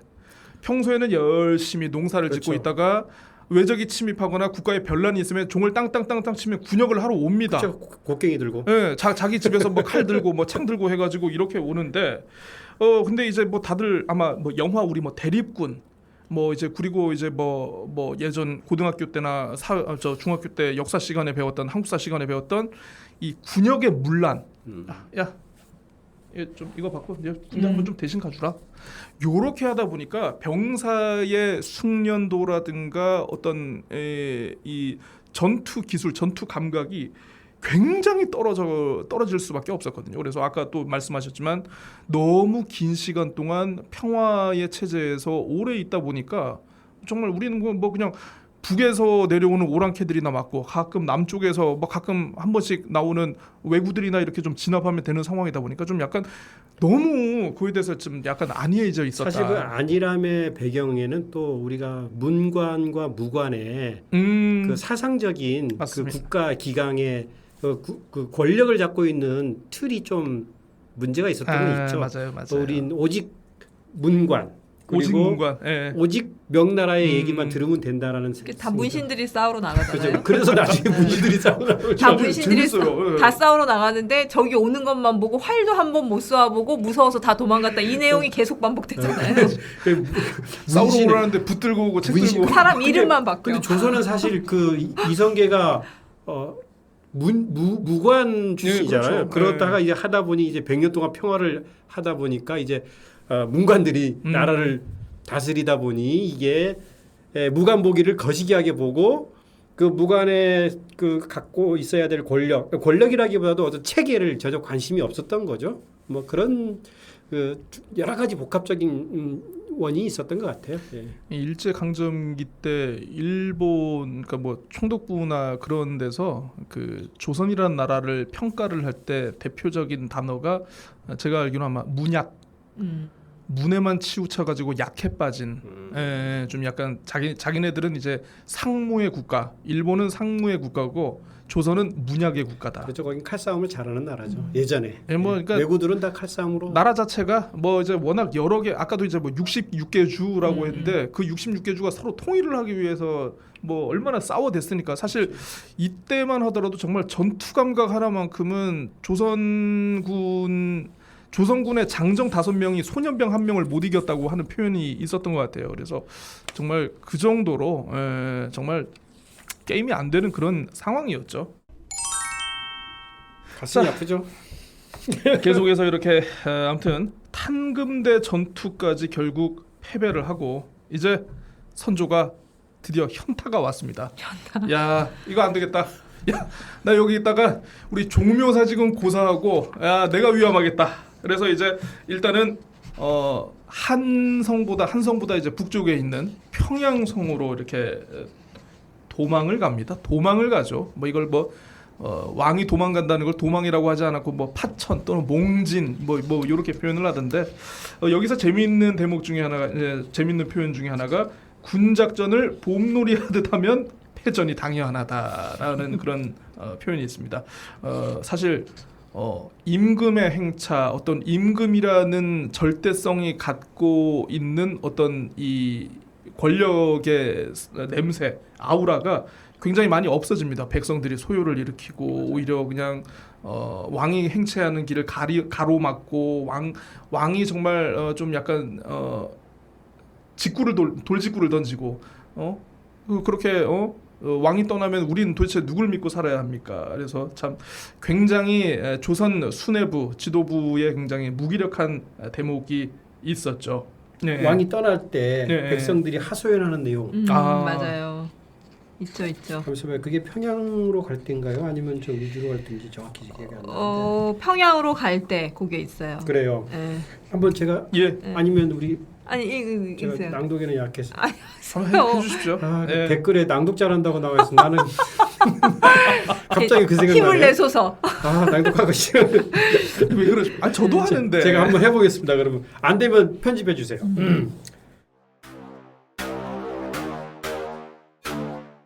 내가 영광정에서 임금이 계신 곳으로 달려가면서 살펴보니 길 위에 모인 부녀와 어린아이들이 모두 성에 나서 머리털을 곤두세우고 서로 외치기를 애초에 성을 버리고 도망칠 작전이었다면 무슨 까닭으로 우리들을 속여 성 안으로 들여오게 했다가 우리들만 외적의 손에 어육을 만들게 한단 말인가 라고 했다.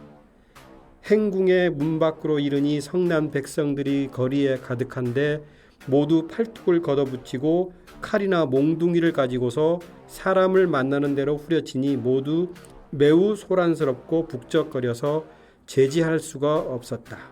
조정에 있던 여러 신하들은 모두 얼굴빛이 변하여 뜰 가운데 서 있었다.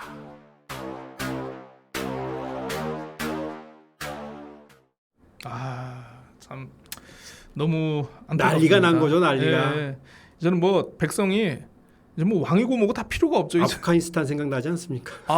갑자기 그렇습니다. 아프가니스탄 생각나요. 여기 이제 사진이 하나 실려 있어요. 여기 정자 저희만 보겠지만 예. 이제 피난길에 강을 건너갈 때 이 정자를 통째로 태워가지고 이 밤에 그러니까 깜깜하니까 이 불빛에 의존해서 갔다고 하더라고요. 그 아마 이제 정자를 태운 게 이제 혹시 이제 왜군이 쫓아오면서 이 맞아요. 정자를 뜯어서 배를 네. 만들어 맞아요. 가지고 이 올까 봐. 청사의 제목을 네. 헐어 뗏목을 만들어 건너올까 염려돼요. 이렇게 돼 있어요. 그래서 이것을 불사르게 했더니 이 불빛이 강 북쪽까지 비침으로 길을 찾아갈 수 있었다. 일단 잎인가요? 참 아. 씁쓸합니다 진짜. 참 아유 그렇습니다. 그러니까 너무 좀 그래도 우리가 좀 싸움이 질 때 지더라도 너무 빠르게 지는 거는 저는 아무리 방비가 안 되어 있다고는 하지만 오히려 그러니까 나중에 명나라가 의심하지 않습니까? 그렇죠. 야 어떻게 보름 만에 한양까지 와 걔네? 음. 너네 혹시 짠 거 아니야? 맞아. 너네 둘이 같이 그렇죠. 해가지고 지금 우리 어떻게 우리 황제 폐하 어떻게 한번 연맥여 보려고 하는 거 아니야? 의심을 하는 정도에 이르니까. 아프가니스탄이에요. 그러니까 그렇네요. 맞아요. 그러니까 미군이 떠난다고 하자마자 바로 카불을 점령하는. 아유 사실 이게 참 웃으면 안 웃으면서 되는데. 할 얘기는 아니죠. 웃으면서 할 예. 얘기는 아닌데 정말 너무 이렇게 가슴이 아픈. 예. 자 어쨌든 평양성에 도착을 했습니다마는 평양성에서도 그렇게 오래 있지는 못합니다. 평양성에서 제가 알기로는 이제 고니시 유키나가의 군이 평양성을 포위해가지고 이렇게 치려고 준비를 하고 있었는데 대동강 때문에 건너질 못하고 있었어요. 예. 이 강이 깊어가지고 건너질 못하고 있었는데 가만히 있었으면 차라리 될 것을. 이 조선군도 뭔가 나중에 한번 기습 작전을 한번 해보겠다고 이 일본군의 진으로 기습 작전을 치러 갔다가 나중에 쫓겨나오죠. 그렇죠. 갑자기 이제 저쪽에서 또 준비한 듯이 다시 반격을 치니까 쫓겨나오는데 쫓겨나오면서 강의 얕은 곳을 밟아가지고 병사들이 도망쳤다라는 도망갔네. 대목이 네. 있습니다. 그래서 그거 보고 저기 그냥 건널 수 있네. 그래가지고 그렇게 해서 일본의 이 대군들이 그쪽으로 와가지고 점령을 했다는 걸 보면은 야 아마 요즘 이 군인이나 이렇게 좀 약간 전략 전술과 관련해 가지고 좀 뭐 관심 있는 분들이 보면 야 진짜 이건 군대도 당나라 군대도 이런 당나라 군대가 있을까? 당나라 군대를 너무 무시하는 거니까 그 정도. 그러니까 아니 뭐 물론 뭐 결과론적이니까 저희가 이렇게 얘기를 하고는 있습니다만은 이게 정말 전혀 준비되지 않은 정말 사소한 거 상태에서 하나에 진짜 사소한 거 하나에 속수무책으로 그냥 그러니까 이게 네. 저기 무관이 작전을 짜고 어떤 맞습니다. 전략을 짜고 전투에 나서는 그런 모습이 전혀 아니고 맞습니다. 예. 그때 문관들이 야 이거 한번 해볼까 저거 한번 해볼까라는 그런 용병술이라는 게 전혀 없잖아요. 여기 보면 전혀 없잖아요. 그런 걸 보게 돼요 많이. 아유, 장면 맞습니다. 장면마다. 예. 백성들은 얼마나 참 불쌍하죠. 사실 이 전쟁이라는 게 그러니까 우리가 스포츠도 보면은 가끔 보면은 이제 그 어떤 흐름이라는 게 있지 않습니까? 기습을 당한 상태에서 상대방이 이렇게 뭐 선취점 뭐 2점 차, 4점 차를 이렇게 막 벌려가지고 뭔가 리드하고 하면 이걸 한꺼번에 뒤집기는 굉장히 어려운 것이거든요. 그래서 작전 타임을 주로 하죠. 그래서 작전 타임을 줘가지고 흐름도 좀 끊어주고, 그렇죠.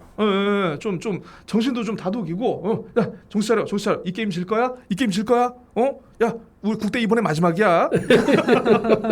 이렇게 하면서 좀 약간 좀 화이팅도 불어넣고 하는데 사실 화이팅 느끼는 부분이 없으셨죠. 이 증비록 전체적으로 읽으면서. 그냥 속수무책이에요. 이순신이 등장하는 거 외에는 화이팅이 없어요. 네, 권율 그러니까, 장군이 조금 나올 때 조금. 그러니까 뭔가 이게 있는데. 스토리의 기복이 있어야 되는데 맞아요, 그냥 쭉 그러니까 쭉 계속 무너지는. 일부 그러니까 일관 얘기는 정말 한숨만 계속 푹 나옵니다. 그냥 아이고 그래 그냥 아이고 이러니까 무너지지. 예. 참 그거 보면 이제 그 서해 유성룡이 이렇게 뭐 예를 들어서 피난 와중에 뭐 그리고 이제 뭐 어떤 여러 전쟁을 나름대로 지휘하면서 왔다 갔다 하는 와중에 문인들을 만나면 넌 어디로 가서 그쪽 방비를 하여라. 그쪽에 군관 누구가 있으니 개로 하여금 병사를 운용하도록 하고 너는 가서 사람들을 불러 모아서 그쪽에 이제 뭐 병사를 넘겨주더라. 그러니까 기본적으로 훈련도 안 됐고 그러니까 뭐 장비도 없고 뒤늦은 재승 방향을 이제 좀 해보려고 막 달려가는 거죠. 그런 것도 있잖아요. 너 거기 가라. 제가요? 맞아요. 거기는 지금 굉장히 되게 정말 너 임마 이 국가 월급 받아먹는 공무원이 끓는 물 소리가 들어가야지 너 잊어가지고 그러면 되겠냐 해가지고 마지못해서 가긴 가죠. 예, 마지못해서 가긴 가는데 아유 참. 그러면 이 서해 유성룡은 상당히 그 문관이지만 무관에는 관심이 많았던 것 같아요. 네, 뭐 아무래도 뭐 이 중간 중간에 보면은 그래도 문관치고는 좀 약간 전투 감각이 있었다라는 좀. 그래서 그런지 네. 제가 이게 자료를 쫙 읽다 보니까 우리나라에 이지스함이 있잖아요. 이지스함. 아, 예, 그렇죠. 이지스함의 이름에 세 번째 이지스함의 이름이 류성룡함이에요. 진짜. 네. 깜짝 놀랐어요. 이게 2012년 8월에 이제 해군으로 인도된 이지스함인데 예, 그 해군 이지스함의 이름이 류성룡함입니다. 문관의 이름이 해군 이지스함에 들어있더라고요. 그래서 뭐야 그랬더니 나중에 생각해 보니까 이분이 무관의 일에 대해서 관심도 많았고 실리나 이런 것들 물론 이 징비록을 저작을 통해서 앞으로 이제 군사나 이런 걸 잘 정비합시다라고 제안도 했기 때문에 그 중요성을 인식해서 그런지 모르지만 무관인데 그 이지스함의 유성룡 함으로 하기 전에 율곡 누구 함을 하려고 했냐면 권율 장군 권율함으로 예. 하려고 하다가 유성룡 함으로 했대요. 그런 좋은 이름은 나중에 좀 아껴가지고 좋은 배에 썼으면 좋겠어요. 정말 이 세계 1탑급 뭐 그런 이지스함이나 그런 항공모함 나오면 그런 이름 그때 그 이름 붙여도 되지 않을까. 그러니까 깜짝 놀랐습니다. 권율 장군의 이름을 제치고 문관 유성룡 함을 이지스함. 여러분 어쨌든 지금 아무튼 우리의 선조께서 예. 쫓기고 쫓기시 의주까지 갔습니다. 잠깐 깜빡하고 있었네요. 우리의 선조를. 우리 선조께서 지금 고민이 많으십니다. 야, 나 이거 망명할까? 이거 망명을 해야 돼 말아야 돼? 아니면 그냥 우리 황제께 우리 조선을 명나라에 병합하여 주시옵소서라고 그냥 선물로 바칠까? 그러니까 그 대목도 나와 있었어요. 그러니까 맞아요. 나라를 슬픈 일이죠. 여러분은 혹시 선조 입장으로 내가 지금 의주까지 갔어. 이러면 혹시 어떠실까요? 그러니까 저기에서는 뭔가 들리긴 지금 전황이 굉장히 안 좋습니다. 지금요 저 종묘사직도 지금 뭐 다 버리고 와 있고 저 전하 지금 백성들도 지금 전하들 많이 원망하고 있어요. 좀 뭐 어떻게 하실 거예요? 하면 저는 명나라로 전 아마 넘어갔을 것 같습니다. 전 아마 넘어갔을 것 같습니다. 근데 특이한 거는 왜냐하면 이유가 아들들이 많이 있잖아요. 야 나는 아빠는 저 명나라 가가지고 내가 많은 대군을 끌고 올 테니까 너 아빠 역할을 니들이 대신하는 거야. 너 열심히 싸우고 있어. 야 아빠가 죽으면 안 돼 임마.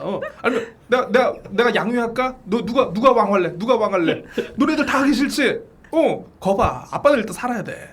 이렇지 않았을까? 근데 그러진 않았을 것 같아요 저는.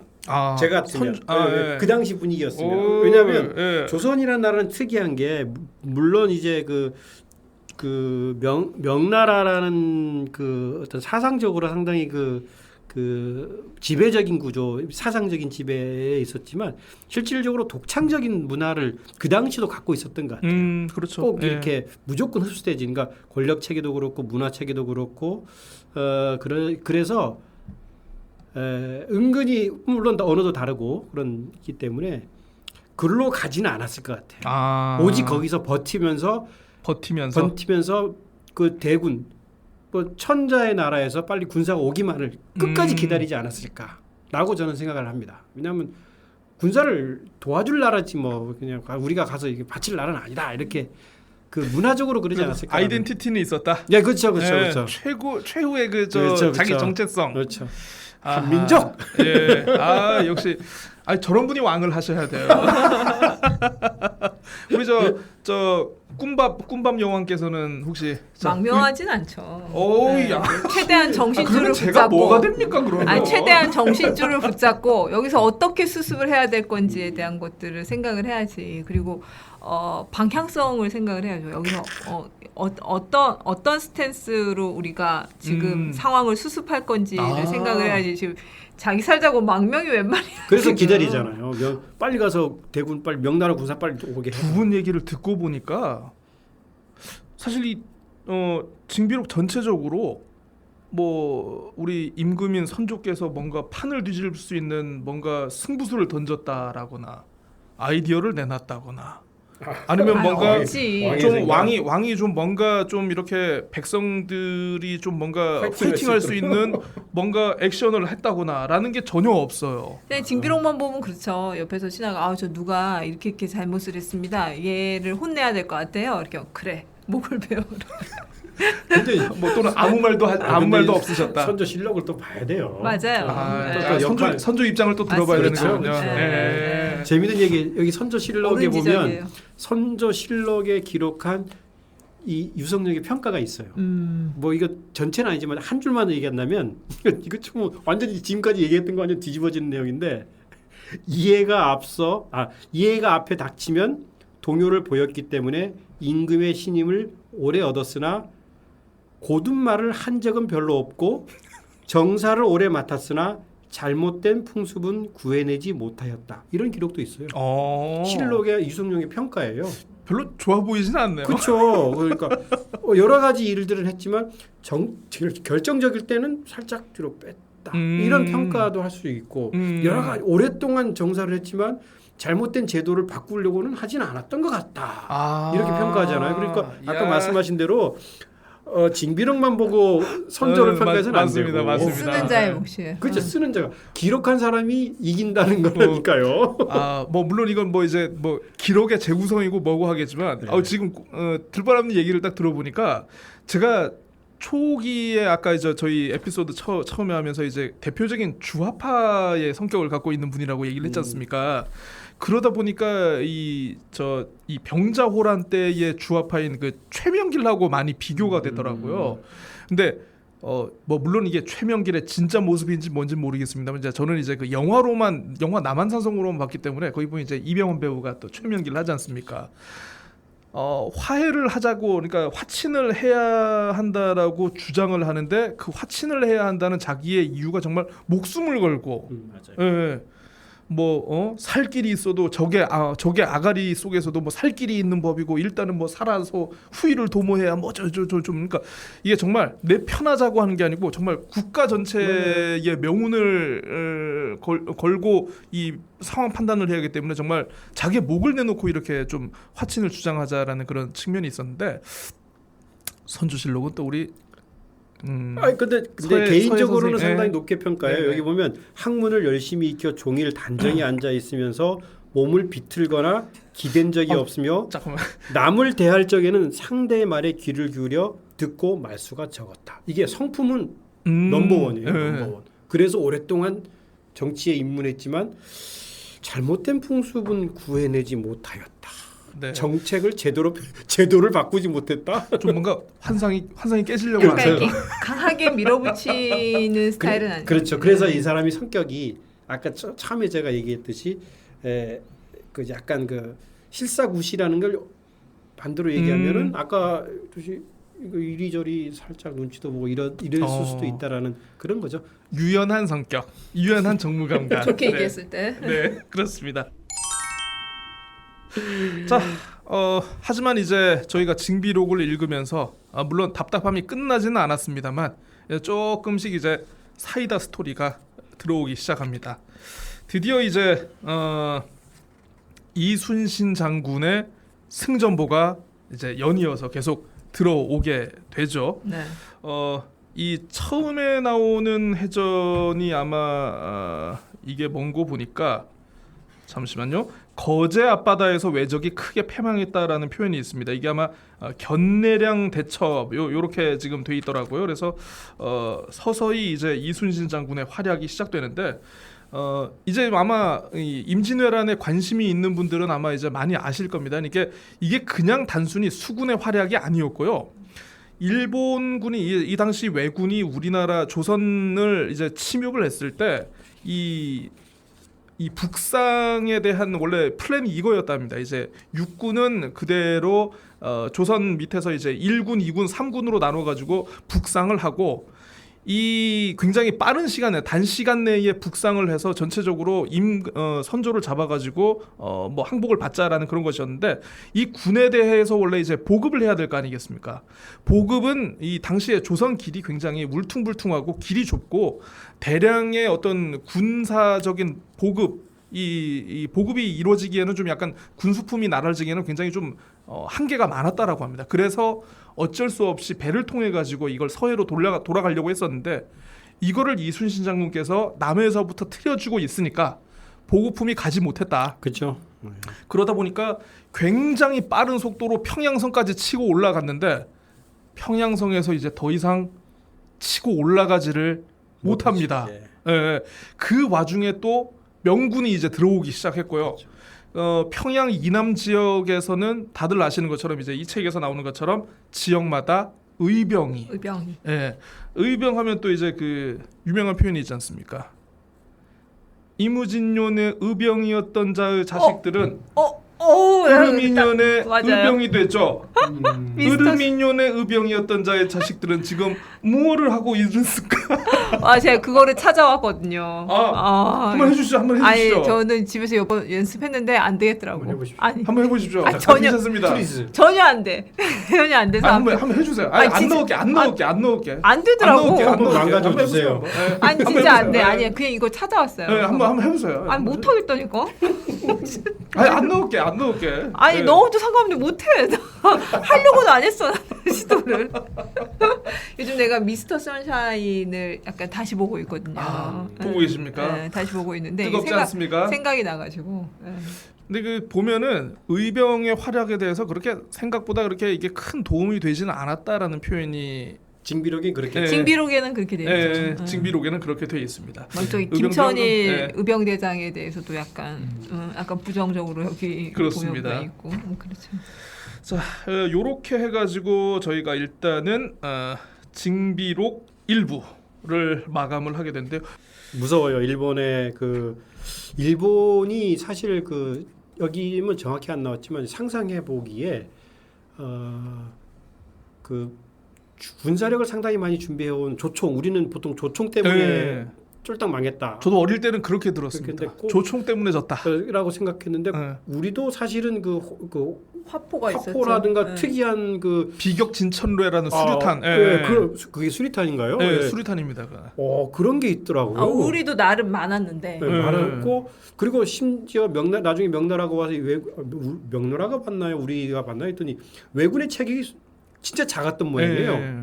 그래서 진짜 왜군이라 그랬는데 저렇게 작은 애들이 이렇게 할 정도로 그랬는데 이렇게 밀리는 거 보면 역시 준비했던 맞습니다. 전쟁을 준비했던 예. 사람이었고 우리는 준비 전혀 없었기 때문에 그러니까 전쟁하기 온 사람들이고 우리는 평화를 이렇게 느꼈던 사람들이었기 때문에 아마 그렇게 밀리지 않았을까. 안타깝지만 사실 기습이라는 걸 한번 당하게 되면은 기습에 그쵸. 따른 충격도 충격이지만 사실 당한 사람 입장에서는 이걸 다시 이 분위기를 바꾸는 것도 굉장히 힘든 일입니다. 그래서 사실 이때까지 모든 전통적으로 군사적으로 기습이라는 게 주로 이제 뭐 실패보다는 성공의 확률이 굉장히 높은 거거든요. 또 그만큼 심리적인 효과도 크고. 예. 그래서 한편으로는 답답하기도 하지만 기습을 당했던 조선의 이 어떤 군사 대비 태세에 대해서 한편으로 조금 이해는 됩니다. 저는 좀. 예. 근데 어쨌든 빨리 수습하고 이거를 좀 했어야 좀 좋지 않았을까 싶은데. 자, 부끄럽지만 고전합니다. 저희 11회 저희가 이제 다음 주까지 다루기로 한 서해 유성룡 선생의 징비록 1부는 오늘 여기까지 해야 할 것 같습니다. 2부에는요 정말 이제 오늘 1부가 답답하셨다면 저희가 다음 주 업로드할 2부는 2부까지는 들으셔야죠. 왜냐 이 찝찝한 역사로 우리 끝낼 수는 없지 않습니까? 정말 시원하고 사이다 같은 그냥 뭐라고 해야 되냐 깨소금이 넘치는 그렇게 깨소금은 아니에요. 그렇죠. 깨소금은 아닙니다. 아무튼 그런 스토리들이 많이 계시니까 저희 또 다시 열심히 준비해서 다음 주 청취자 여러분들 찾아뵙도록 하겠습니다. 두 분 오늘 고생 많으셨고요. 혹시 뭐 하실 말씀? 없습니다. 네, 알겠습니다. 자, 다음 주 다시 찾아뵙겠습니다. 안녕히 계십시오. 안녕히 계세요. 안녕히 계세요.